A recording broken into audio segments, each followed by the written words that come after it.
Hello again, welcome back to an episode of Igneous Studios. I'm here with Grayson and Trevor.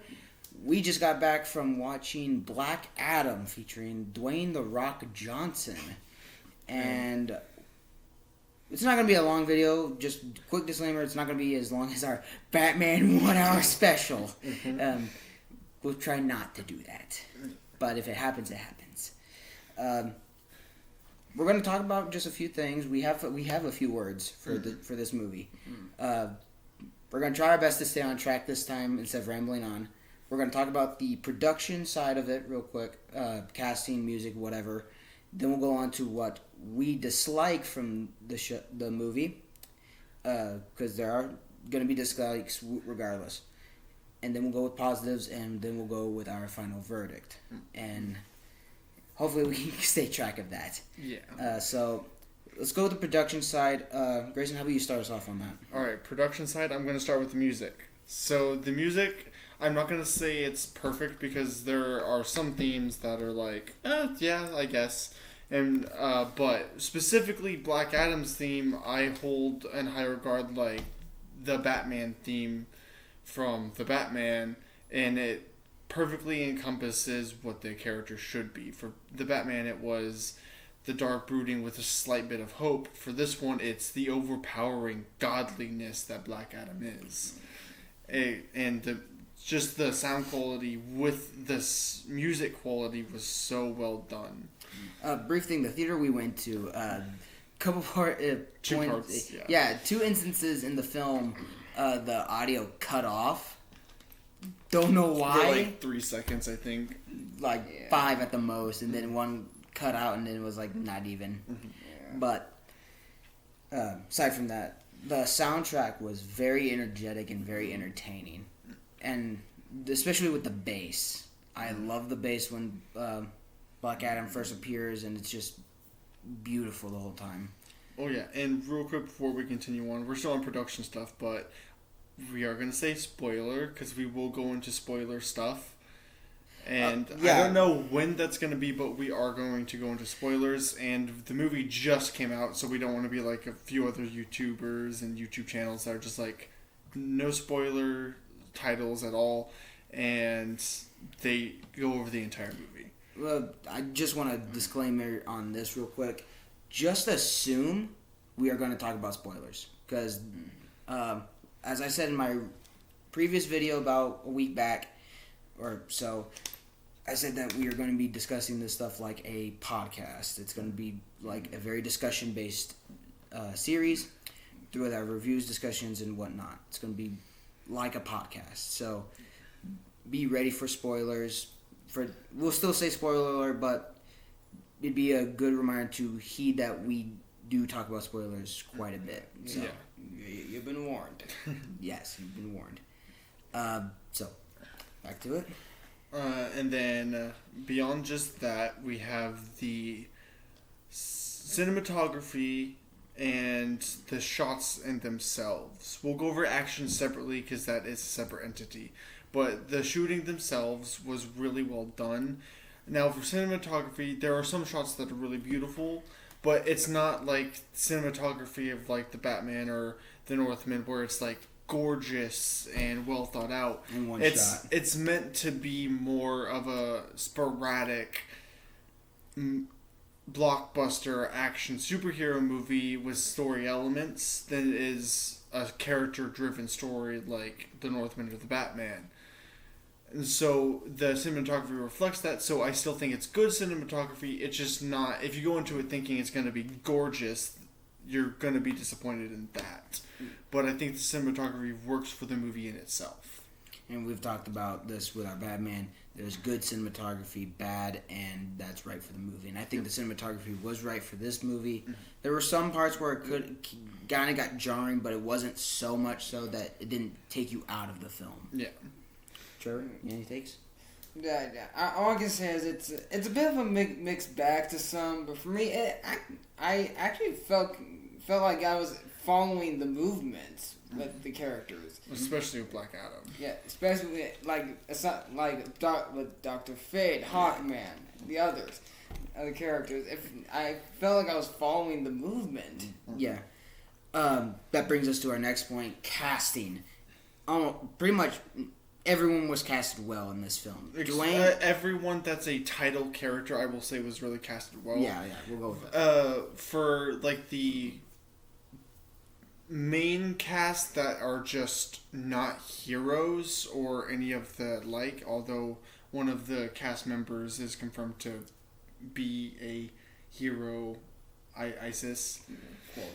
But we'll get into the comic stuff later. Yeah, but otherwise, everyone, the Dr. Fate, Cyclone, Atom Smasher, Black Adam, they were all really well casted. The two biggest standouts were obviously Dwayne "The Rock" Johnson as Black Adam. It really felt like he wanted to put his heart and soul into this character, and from what we know, that he loves the character Black Adam, and he's been wanting to do a really good job. Yeah. And the second one was the biggest standout was Pierce Brosnan as Dr. Fate. One of the most perfect casting choices I've ever seen, besides some MCU castings like Robert Downey Jr. as Iron Man. Yeah.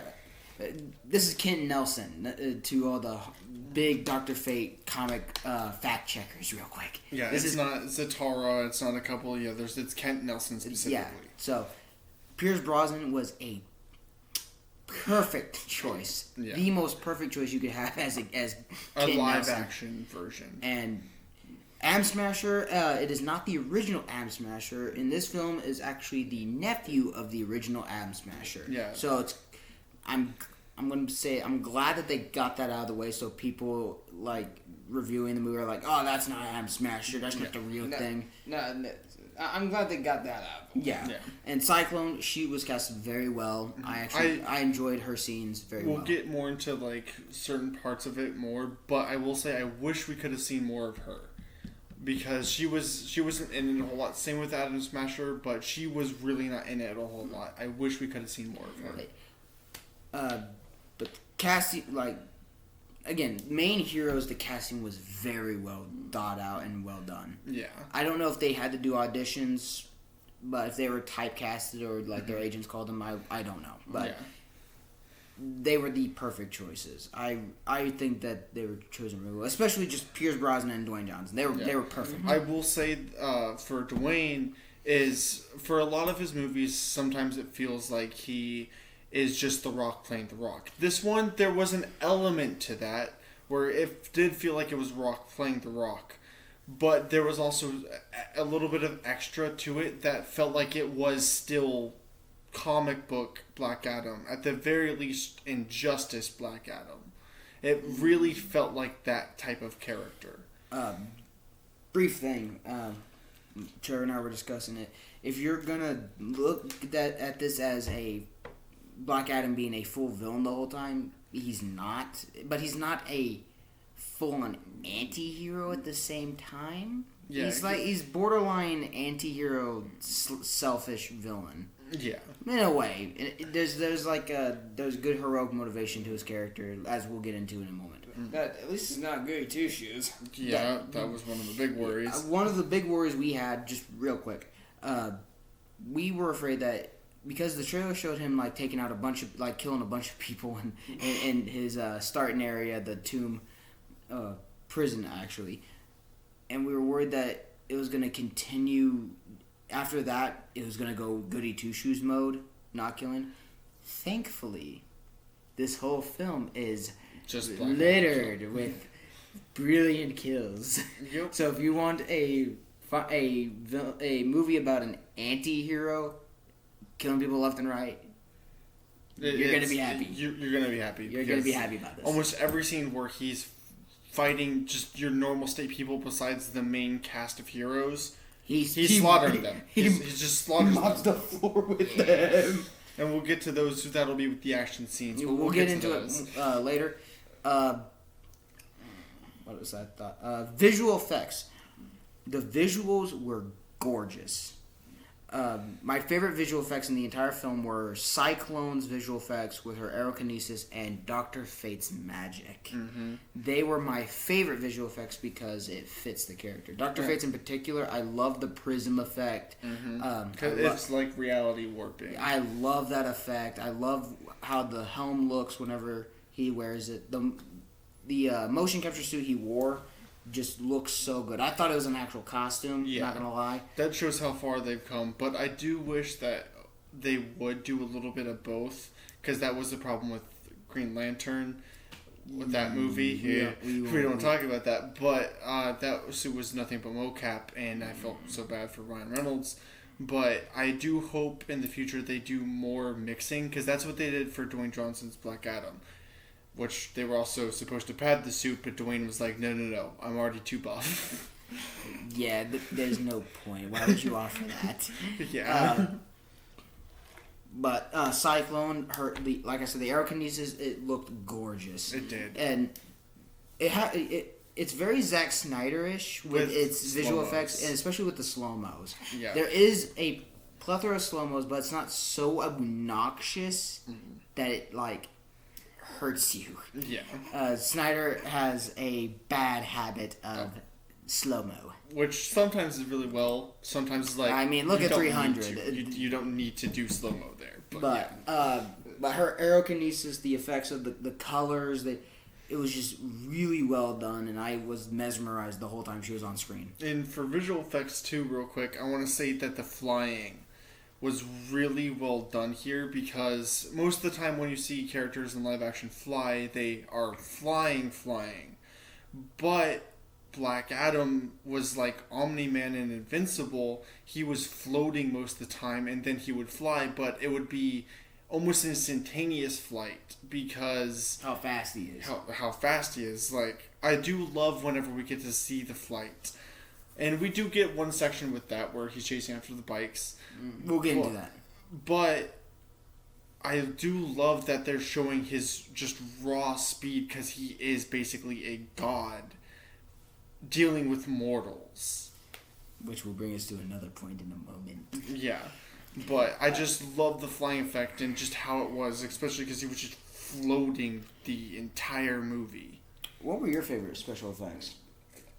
I don't really have a favorite visual effects on that movie. Some of them were actually really good. All of them were, or some of them? Yeah. Well, some of them. Yeah, they're the ones that didn't get that with you. Well, first of all, the last part of the movie. So basically the villain. Yeah, the villain. He looked all right, but he kind of when he stood still. Yeah. No, actually no. When he was moving, he looked better. Yeah. When he stood still, you're like, that's obviously CG. Just But when he's moving, it's actually pretty. It looks detailed. One of my favorites were also... My favorite was Dr. Fate and then Cyclone. I do really like Black Adam's, like his lightning and stuff. But that one, it's not easy to do. But we've seen it so many times. It's like, oh yeah, that's still really well done. It's cool. I'm glad they still do it really well. Because we saw it in Shazam. And saw it in Thor, all the other like lightning users based. in live action. It was really well done here. It's with the action scene, but I really like how they use his lightning whenever he was hitting people with it, especially when it branched. Oh yeah. Which leads to the next part, the action sequences. The action sequences in this film are really well done. They're entertaining. They're engaging. They are extravagant. They are brutal. They're entertaining. Oh yeah. And let's just say I got giddy when I saw Black Adam's call me psychopath, but when he started slaughtering a bunch of people. Yeah. It was so. Especially I'm not a true psycho. I promise you. It's just we've had movies where you have the main character be this overpowered dude, and he doesn't really do a whole lot. He controls his power, or they do it he's so overpowered that it's not very engaging. Yeah. It's almost like a weird comedy when it's supposed to be dramatic. Yeah. And then you have parodies like Sky High. I wouldn't say parody. You have comedy superhero movies, again, Sky High and a few others. This film made the overpowered character entertaining. Oh yeah. I loved watching Black Adam going all over the place, just taking these people, these bad people out. Especially when he's flying after people, his speed is so fast that he looks like he's teleporting, and it's so cool. Looks like just like a blink, like a flash of him moving, and he's already to the next area. Hell, I actually love the choreography with Hawkman. Oh, yeah. How he uses his Morning Star, I believe. I think that's the it's technical. called the Morning Star. Morning Star. It's a spiked mace. Yeah. Okay, I think that's a Morning Star. But how he flips it and like how he uses it, it's so well done. It's so crisp. Also Dr. Fate fighting is beautiful. It looks amazing. Though my big complaint, it's not a big complaint. My one complaint though is I wished we could have seen a little more. More ability specifically. Because most of his fights, he's mainly like trapping people with this cool prism effect. It's shields, or he makes clones of himself to restrain the opponent. I would have liked to see just a little bit more. It's still fun and still very engaging because it's Dr. Fate. But I would have liked to see just a little bit more. Like, pull some Doctor Strange stuff from Marvel, because Marvel does really well with its magic with Doctor Strange. Doctor Strange 2 is just another thing, but at least the first movie and the movies like after that he's in, his magic's really engaging with the variety of spells, and I wish we could have gotten just a little bit of that with Dr. Fate.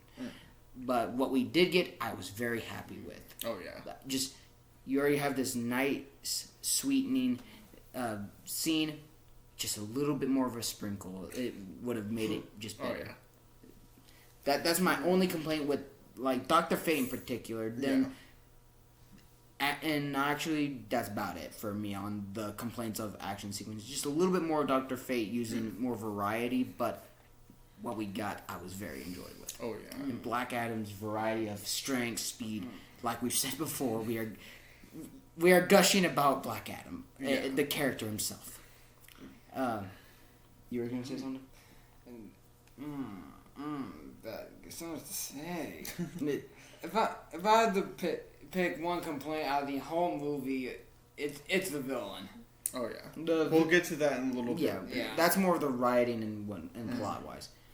But action sequences, nothing much. And not much aside from the other members of the Justice Society going against Black Adam. Aside from Hawkman and Dr. Fate, we get to see their own way of dealing with their own set of enemies. Cyclone staying more back, and Atom Smasher going in with his growing and smash. I would one thing we all agree on is I would have liked to see more Cyclone and Atom Smasher, more in action with them, because Atom Smasher's he's kind of like a comic relief. He's a well done comic relief, but he's kind of just the comic relief. And the humor was actually kind of nice. Oh yeah, the humor was really well done, honestly. Especially because it didn't feel forced. Unlike some certain movies, which we won't name. Which we won't name. We don't want to go down a rabbit hole. Yeah. But Atom Smasher and Cyclone, I did enjoy their chemistry, and all that nonsense. But I would have liked to see them in action just a little bit more. She likes him. I can tell. We'll get into the whole plot stuff in a minute. Right. And for me, I just loved every action scene with Black Adam.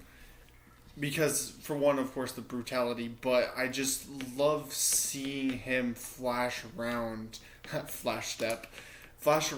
and one-hit punch most civilians, not getting into the fights with the heroes for me yet, but just the normal humans that he was just blinking and taking out, especially when he first showed up in his prison. Oh, yeah. When he first shows up, they unload on him. First he grabs someone, and what they could have done to be more kid friendly with this movie is they could have just instant zapped and the guy vaporized. Oh no! But what they did is he grabbed the guy by the throat, held him up, and slowly zapped his flesh away. This is PG-13, by the way. Yeah, they don't really show they kind of show the flesh burning away, but it's kind of weighted away by the lightning effects. And whatnot. But It was so good, especially at the very end when he's finished melting the guy or ashing the guy. He crushes the connection between the spine and the head, so it all just comes apart. And then he gets unloaded on by guns, and he says in his language, "Your magic is weak," by grabbing a bullet. Then he just speed blitzes everyone. One person tries to hide, and he breaks through the rock to grab him And zap him through. And once he finishes that, the guy's arm is left, like it flops to the ground. This is PG-13, if it was rated R, we were actually supposed to get a rated R. Yeah, but they went through 4, not reshoots, but they went through 4 screenings, and they brought the rating down. There were supposedly supposed to be 10 more brutal kill scenes, like one-on-one kill scenes that Black Adam and maybe some others were supposed to do that would have made this movie rated R. But they went with the PG-13. Which is fine. The fun fact. But, yeah, if you're thinking it's going to be rated R, it's not. It's PG-13. But they really do good with how they did the PG-13. Unlike, unfortunately, Venom. Sadly. I still like the Venom movies, but yeah. It is what it is. Could have added just a little bit on that, man. Yeah. And then the fights with the heroes. Good choreography. Really good choreography, but also most fights we see, and I know the clips going around on YouTube right now are like 4-minute clips, but in the full fight when the Justice Society first fights Black Adam is probably about 12 minutes plus. I didn't time it, but that's what it felt like, because it just was constant action and them trying to beat down Black Adam, and Black Adam being like, no. They jump him. They don't. There was like 1 or 2 parts where it is one-on-one, but for the most part, they try to jump him. At first, it starts with don't win. No, they don't. They get their asses whooped. Hawkman, poor dude, gets his ass whooped twice, and the second time is a lot more hilarious. And it's more humiliating for him. But it's funny for and us. He still wants the smoke. Mm-hmm. He wants all the smoke. I give him credit that he does not. He has determination. He doesn't give up. But you got your ass whooped twice already. And then he wanted another round. Hey, third time's gonna be a charm. Third time's a charm. He has like a swollen eye and everything. Broken teeth, just... Let's go. I could do this all day. And then Black Adam, no. Nah. Honestly, Black Adam, real quick, has probably some of the best one-liners. He really does. And it's not like some of them do feel like comic book movie-ish, but they don't feel like that all the way that it's like kind of cringy. It feels natural because Black Adam is sealed for 4,000 years. And when he resurfaces... 5,000, sorry. When he resurfaces, he doesn't really know anything.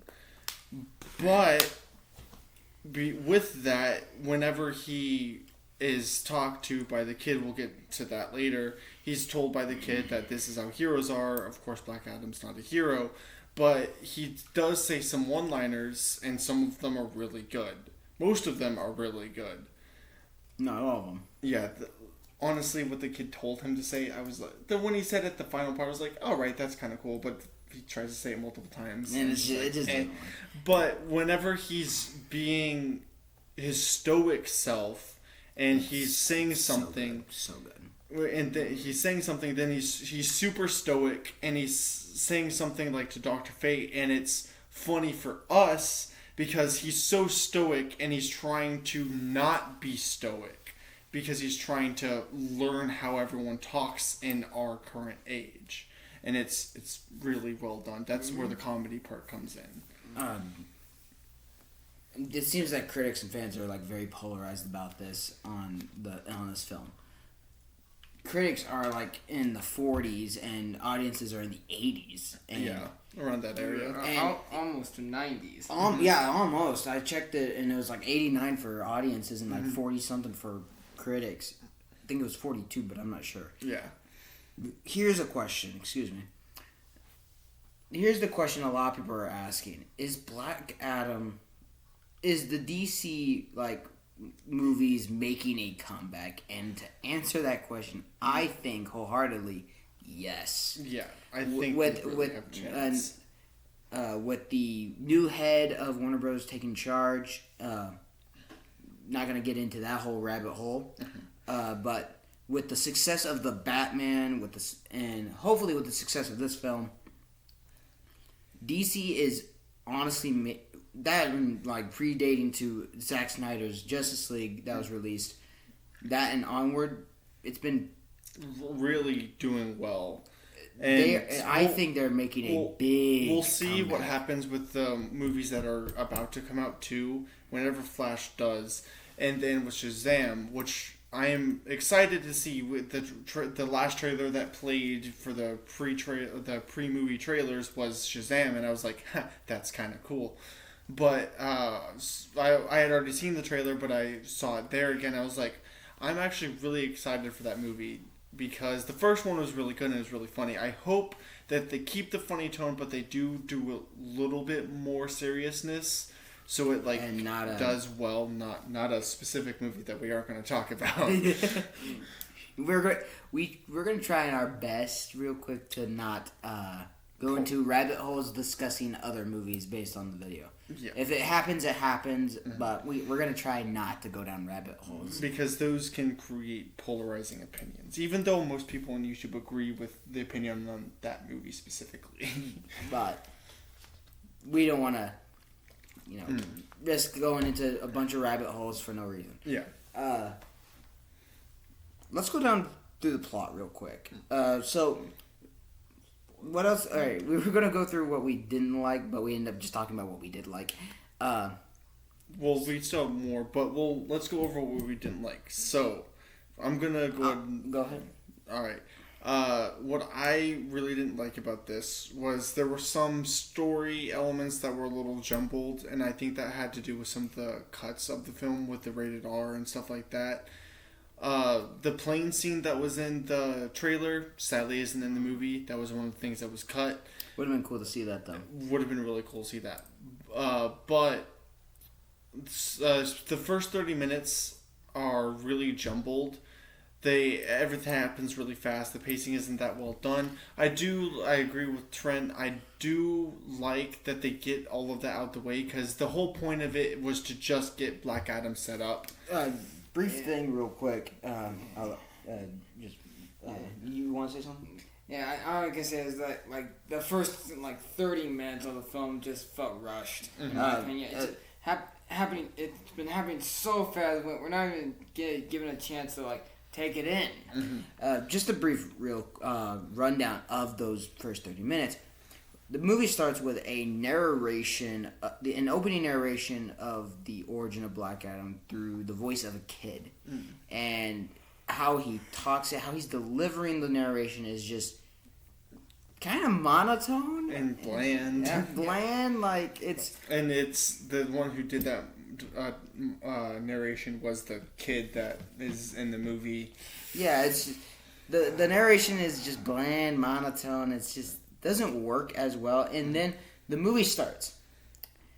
We get this weird side plot for one of the other characters, and it goes full throttle up until Black Adam's entrance, and then it slows down. Throughout the film, after Black Adam appears and he gets this awesome first action sequence. Which was a brilliant way to introduce his character. Oh, yeah. The throttle, they pull back the throttle. And it slows down a bit. Not so much so that it's, boring. We actually saw this film with, 5 other people? Yeah. 5 other friends. Some of them thought it was boring on that part. I personally didn't think so. I'm happy that they actually slowed it down for us to, connect with Black Adam, see how it's going through. Then after the first 30 minutes and it slows down, throughout the film we get this, not a drag, but we get everything kind of setting up for it, and you get some great moments, especially with the Justice Society. And Black Adam. It's not a big old red herring where they lead you to this, but it was actually this. It's like, as a matter of fact, what I wanted this film to be was that because Sabak was confirmed via the trailers, what I would have liked was Black Adam versus the Justice Society versus Sabak, a three-way battle. I would have liked to see, battle is kind of a strong word. I would have liked to see a three-way conflict because Black Adam does not care. Justice Society are the good guys. Sabak is the main bad guy. Black Adam is the chaotic neutral. Yeah. I would have liked to see that, but what we got in this film was all right. We actually got a reason why it didn't pull a Kong and versus Godzilla or Batman v Superman.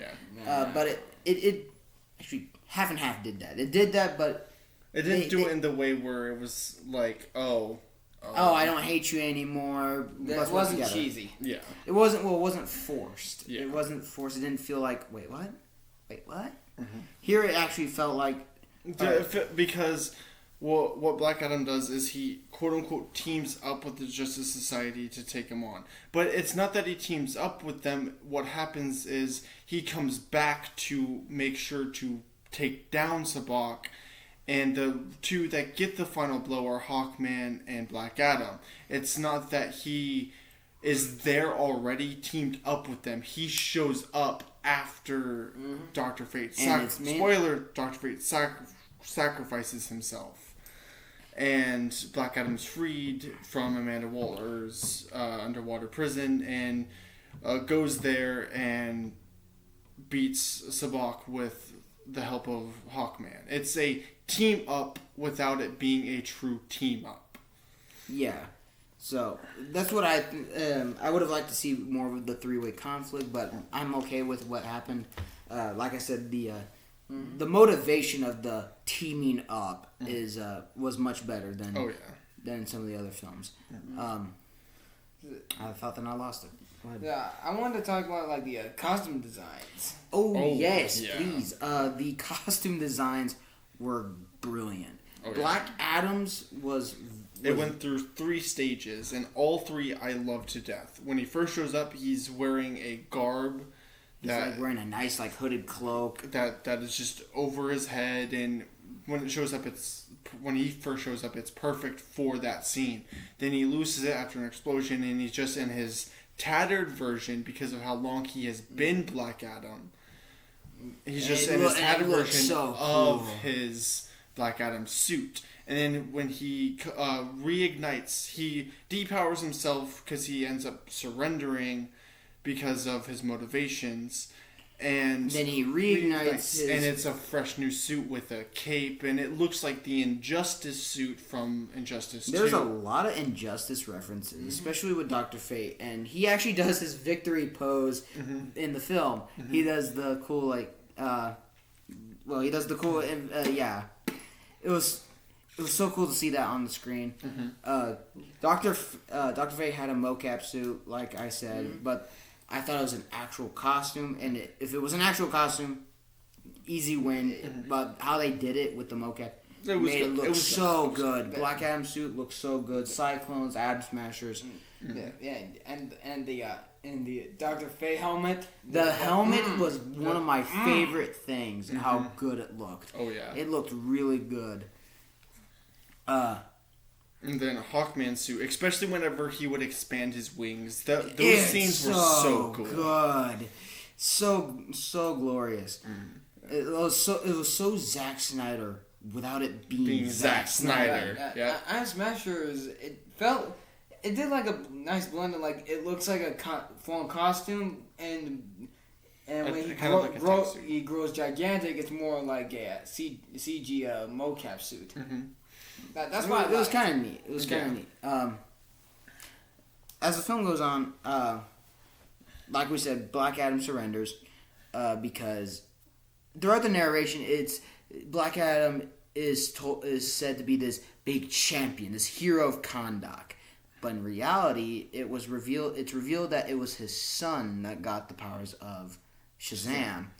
But because he was invincible, the king of Kahndaq at the time went after his family, which would become Black Adam, the father, and the mother, they both get killed. Well, Black Adam, Teth is dying, and his son shows up and gives him the powers of Shazam, Black Adam, and then his son dies because there are assassins there waiting. And then Black Adam goes and kills basically everybody in the. Bless you. Thank you. Kills basically everyone in the castle. Yep. And Wizards deem him unworthy. They imprison him. And the film starts. And it reveals that he isn't. I do like that they did that because he will always defend Kahndaq. That is a mainstay characteristic for Black Adam in the comics and almost anything. And I like that for here, he does want to protect Kahndaq because that's what he's doing throughout the movie. But in the flashback, all he wanted was revenge for his son. He wasn't a hero, he wasn't a villain, he was an anti-hero, he was just a father with godly power that wanted revenge. And then it was deemed unworthy of that power, so he was sealed. And when that's all revealed, so, like I said before, he's floating throughout the entire movie.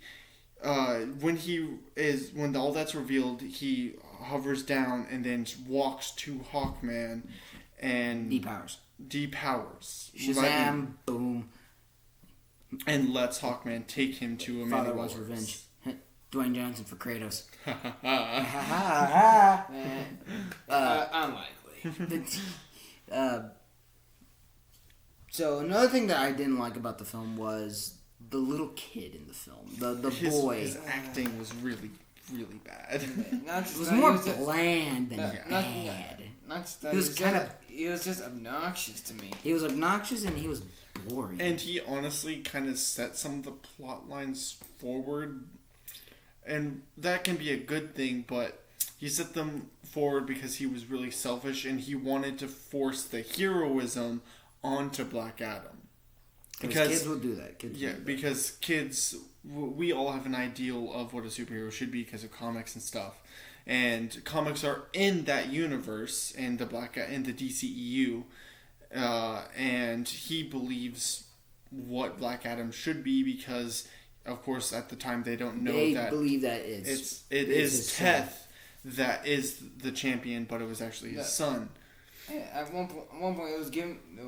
One scene in particular was giving me like the boys vibe. Yeah, because he mentions something about like comics, video games, TV shows, movies. And I'm like, I hear that. I'm like, we already know how that goes in another universe. Yeah. You don't want that. Yeah. No one wants that. So,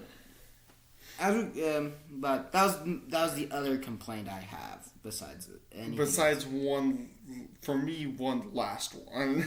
What would that be? The villain. Oh, the villain. Oh, yeah. Sabak. So Sabak himself is fine. It's the Avatar Sabak. Okay, brief thing. As the film goes on, it's revealed that one of the guys, Ishmael, is apparently the descendant to the final king, descendant, specifically. The final descendant of the King of Kahndaq that Black Adam killed. What? Yeah, it's like... Why is this personal? Like, if he killed the king, didn't he not have any heirs? Well, he probably could have before he was killed. Oh, okay. Because, but... It would have been cool if that wasn't the case and the character Ishmael just wanted this great power as Sabak himself. Because he believed that he could save Kahndaq. That would have been a really cool plot line to do, because that was his quote-unquote motivation. That would have sounded better. Yeah, it would have sounded more natural, and you'd grasp and not it cliche. Yeah. Yeah, that part was... But Sabak himself, because he changed from the Avatar to the Demon Sabak, Sabak himself is pretty cool. I like him. He was alright. Mm-hmm. His CG could have been better on him. Otherwise, I liked him. He was cool final villain. Fate's Sacrifice, I was a little surprised at, because Dr. Fate is probably one of the most powerful characters in DC ever. At least especially magic, magic heroes. At least for heroes, he's one of the most powerful. But I was like, man, Sabak's the one that takes him out. But I'm like, it is a demon of this kind of power that basically has the power of like these 7 or the 6 other demons, demon demon lords. princes. And so I'm like, all right, okay, I'm not gonna beat around the bush that much. One thing, the helm doesn't choose another wearer. Yeah. So I was really scared whenever. So Hawkman, the whole thing why he sacrifices himself is because he sees the future and Hawkman is supposed to die. He decides to sacrifice himself instead of Hawkman. Because him and Hawkman are friends. So he decides to sacrifice himself. And what happens after that is Black Adam breaks out because Dr. Fate ends up releasing Black Adam so he can prevent the future. That was his whole goal. And he ends up sacrificing himself to do that. And whenever Black Adam shows up, Hawkman gets, quote-unquote, gets stabbed through. But it's revealed to be an illusion from the helm that Hawkman somehow learned by touching the helm. Yeah, which was a little bit like... it was still cool, but it was one of those, like... Okay. He said he learned it from Dr. Fate, but technically that's not possible. Just because you touch the helm doesn't mean you get the powers of the helm. You have to wear it. But I was scared whenever that happened that he was going to be wearing the helm. Hawkman, Dr. Fate, oh no. Because technically, from my knowledge of comics, Hawkman has never worn the Helm of Fate. As a matter of fact, the Helm of Fate kind of just yeets. Yeah, usually whenever the Avatar of Fate dies, Nabu, it just leaves to find another host. And I'm glad they also didn't do that because there's potential for a Dr. Fate movie or show with Pierce coming back. So technically he might not... That's why when I said his sacrifice I put quotes, because he might technically not be dead. Like, Nabu in the comics is probably kind of a dick. Yeah, Nabu's a fucking asshole. Maybe he saved him. I don't know. We'll find out. Because there's already a sequel confirmed for Black Adam. And we'll get to something that we all loved. And a few. But, yeah. But... that's about all we got for, like, what we disliked. I know this video is going to be a little long. But, hey. Yeah. We signed up for this. Yeah. What we did like was basically everything we kind of just talked about in the past 40 minutes. The acting for basically everyone, particularly, like I said, Brosnan and Johnson, they were perfect choices. They were really well done. Visual effects, they were really good. Yeah, we kind of went over what we liked. Yeah. So, what else is there? We'll go over the plot as a whole real quick. As a whole, the plot is a little messy. I will say that the plot is a little messy, and there are some character moments that are a little messy too. But overall, I think it works really well for the start, and this is what I was hoping for the start of the next stage of the DCEU. And that goes with what we talked about does this movie quote unquote save the DCEU? I think it's also the jump start to saving the DCEU. Also, the mid-credits scene probably restored my hope. Big spoilers. Here's a big spoiler. Henry Cavill's back as Superman. Which I think we all already knew that was going to happen because... Dwayne Johnson didn't really hide it. Yeah, he didn't say it outright, but he didn't hide it either, especially with his quote of... We're building... This was in quotes. We are building Black Adam to be the most unstoppable, powerful force on this planet. The most unstoppable, powerful force in the universe has been on the sideline for too long. Yeah. Basically, Superman. And mid-credit scene, Waller threatens, if you leave Conduct, we'll come after you. Black Adam just said, bitch, please. Waller had, of course, imprisoned Black Adam, and so she says... If you're not going to stay in my prison, that's fine. Conduct is now your prison. You step 1 foot out of it, you're going to regret it.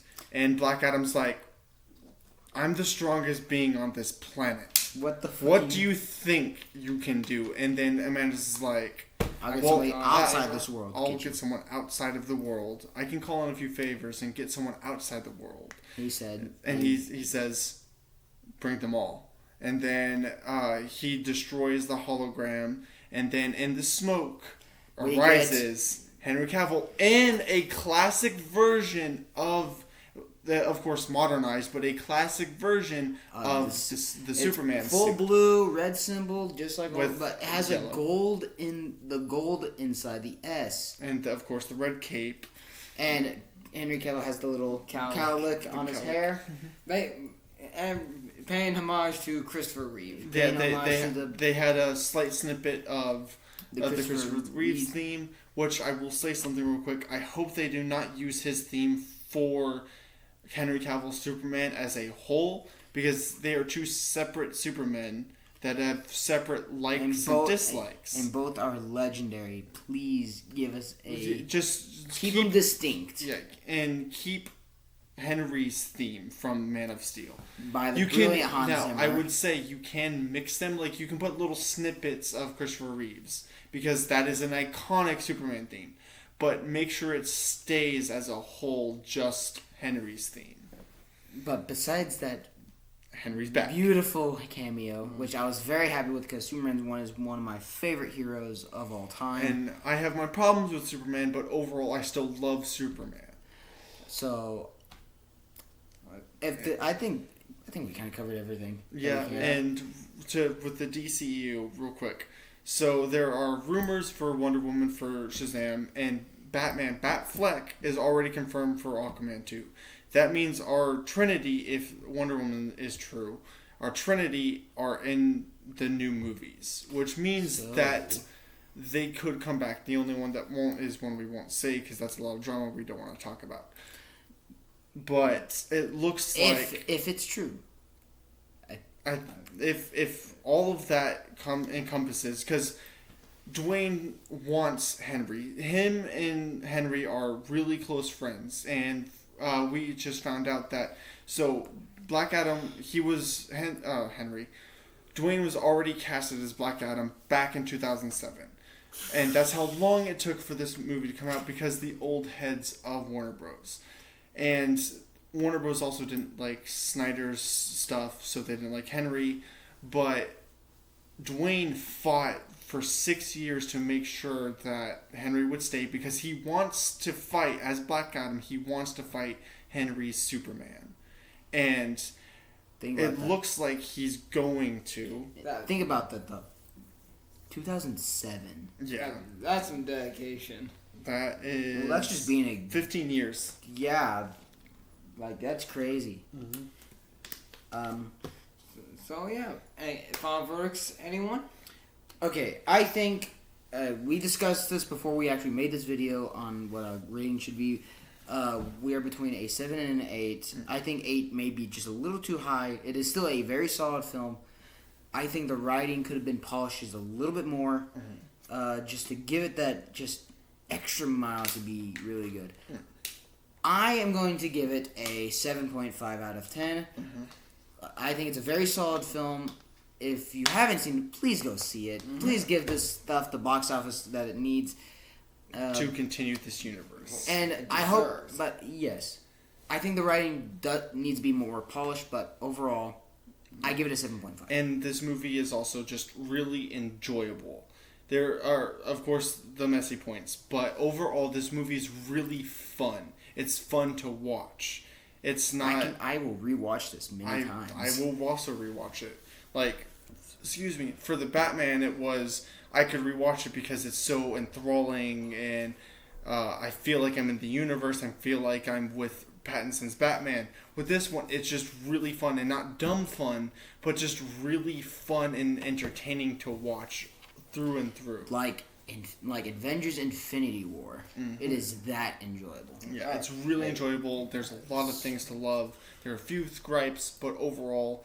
It's so fun, and it's worth your time. So what would you give it? I'm going to go fully with an 8. I will give it an 8 out of 10. If I really, really want to critique everything, maybe a 7. But overall, I personally will give this film an 8. Trevor? Overall, I give Black Adam a 7 out of 10. So we have a 7, 7.5, 8. Nice. Perfect. We didn't plan this, I promise. We didn't plan this. But, yeah. Please go see this movie. It is It's going to be worth your time. It is worth your time. What was it, like, what, straight 2 hours? Or 2 hours, 4 minutes specifically, but if you just include credits, it's right. probably shorter. I want to thank you guys for joining us for this little video. I know it's still a long video, but not as long as Batman. we're saving those times for another day. But I want to thank you guys so much for sticking with us. Videos are going to be about this long, 30 minutes at the minimum. First off, drop a like if you wish. Please subscribe, ring the bell if you want to see more of this. And we hope to see you next time. Peace out. Igno Studios out.